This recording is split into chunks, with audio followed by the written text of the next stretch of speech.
दुल्हन के जोड़े में तैयार हुई अनु और आर्या की शादी। वेल जी टीवी के मोस्ट पॉपुलर शो तुमसे तुम तक से लेकर आ गए हैं आपके लिए न्यू अपडेट। अपकमिंग ट्रैक में आएगा नया ट्विस्ट। जी हाँ, आपको बता दें कि अनु और आर्या की एंगेजमेंट के दौरान तो अनु बेहोश हो जाती है क्योंकि उसे राज रणधीर से जुड़ा एक पास्ट जो याद आता है।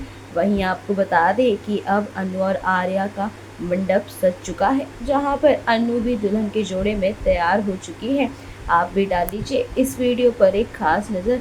देखिए कैसे निहारिका यानी कि अनु दुल्हन के जोड़े में तैयार हुई है। अब देखना होगा क्या अनु और आर्या की शादी हो पाएगी या कोई नया तमाशा देखने को मिलेगा।